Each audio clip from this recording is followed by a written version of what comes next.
All right, well, our Muslim friend said that there are no contradictions in the Quran. Now, I believe that you can, by some stretch, reconcile some of these. I don't think some of these can be reconciled, but think about what he said. There are no contradictions in the Quran. Let's look at a few difficulties, and surely one of these would qualify as a contradiction, if not all of them. How long did it take Allah to create the universe? Simple question, but according to Surah 754, it took 6 days. According to 2559, it took 8 days. What did Allah create first, the heavens or the earth? 229 says that the earth was created first, then the heavens, while 79:27 through 30 says that the heavens were created first, then the earth. Who was the first Muslim? 614 says that Muhammad was the first Muslim. 7:143 says that Moses was the first Muslim. And yet the Quran also declares that Adam and Abraham were Muslims.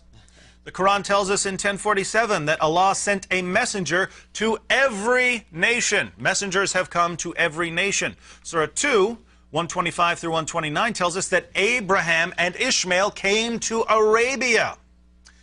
They built the Kaaba, and yet Surah 28:46 claims that Muhammad was the first messenger who came to the Arabs.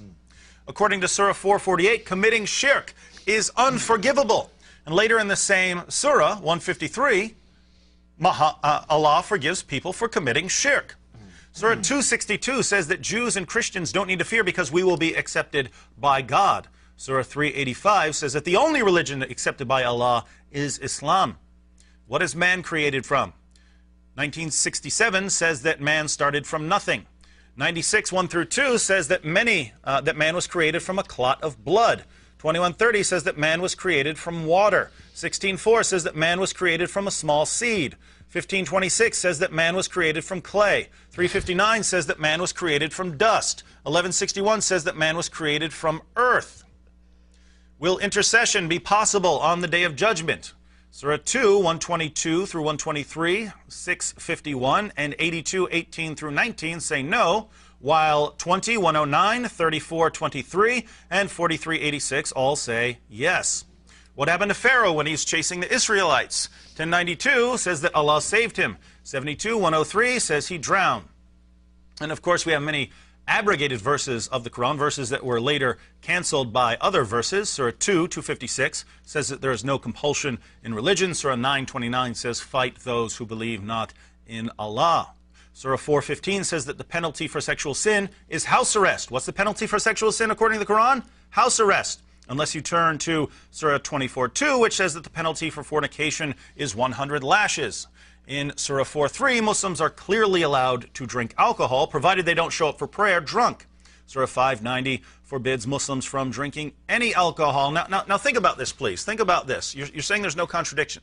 Now, Muslims will usually apply abrogation and say, well, yes, this verse was revealed, but then later on, Allah came up with some other sort of revelation. Think about this.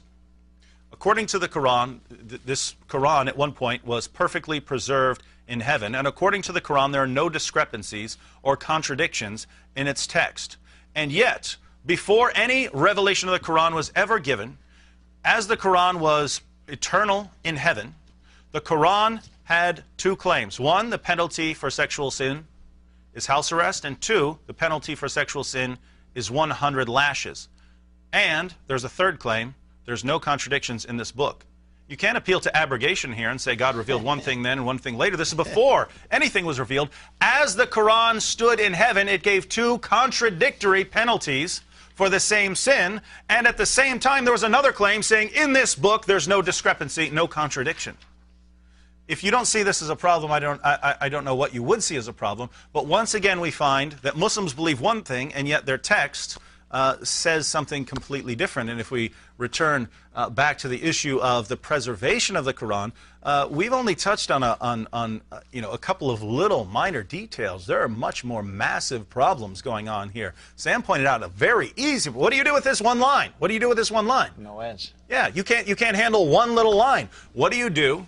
What do you do with Sahih Muslim, which declare Abu Musa, one of Muhammad's companions, declares that they forgot two entire surahs of the Quran. Not that they were abrogated, they forgot them through hardness of heart. They said they hardened their hearts, they got sick of reciting the Quran, and they forgot two entire surahs. If you can't handle one little line, what do you do with 2 entire chapters missing? And still, Muslims will look at that and say, perfect preservation. Well, what do you mean by perfect preservation? If you have missing chapters, missing paragraphs, missing sections of chapters, entire missing verses, missing phrases, what do you mean by perfect preservation? Because it's not clear at all.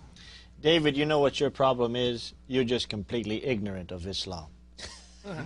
This is what the Muslims are telling us. Does this man sound like an ignorant person? I haven't heard one Muslim come with 1/10 of the verses that he just quoted from the Quran, he cited. So come on, bring your evidence. I mean, what are we now? 0 for 2? How many Muslims? We had 2 Muslims? Yeah. 0 for 2. Muslims have not given us one shred of evidence to prove that the Quran that you have today is not corrupted, even from the time of Uthman, let alone to say from the time of Muhammad. So I hope that we can have a Muslim that will come on and will give us a better argument than the previous 2, and let me tell you, it wouldn't be that difficult.